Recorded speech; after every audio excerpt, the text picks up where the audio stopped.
A middle aged female patient, not a known case of diabetes mellitus and hypertension, was apparently normal 2 years back.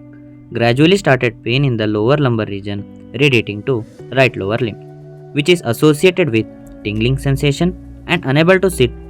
For all these complaints, she initially consulted doctor and advised for a surgery. Later, by the advice of her friend, she consulted to our hospital and patient got complete relief and she able to do all household works since 1 year. ನನಗೆ ಫಸ್ಟೆಲ್ಲ ಬೆನ್ನು ಭಾಳ ಇತ್ತು. ಆಮೇಲೆ ಇಲ್ಲೇ ಒಂದು 2-3 ಹಾಸ್ಪಿಟ್ಲಿಗೆ ತೋರಿಸಿದೆ.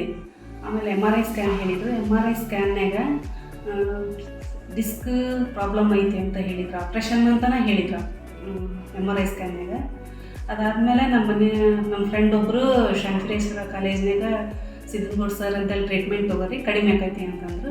ಇಲ್ಲಿ ಬಂದಮೇಲೆ ಪಂಚಕರ್ಮ ಮಾಡಿಸ್ಕೊಂಡು ಸರ್ ಕಡೆ ಟ್ರೀಟ್ಮೆಂಟ್ ತೋರಿಸ್ಕೊಂಡ್ಮ್ಯಾಗ ಈಗೆಲ್ಲ ನೋವು ಕಡಿಮೆ ಆಗೈತಿ. ಮತ್ತು ಎಲ್ಲರೂ ಈಗ ಆಯುರ್ವೇದಿಕ್ ಟ್ರೀಟ್ಮೆಂಟ್ ತೊಗೊರ್ರಿ. ಕಾಲೇಜಿಗೂ ಮತ್ತು ಸರ್ಗೂ ನಾನು ಧನ್ಯವಾದಗಳನ್ನು ಅರ್ಪಿಸ್ತೇನೆ.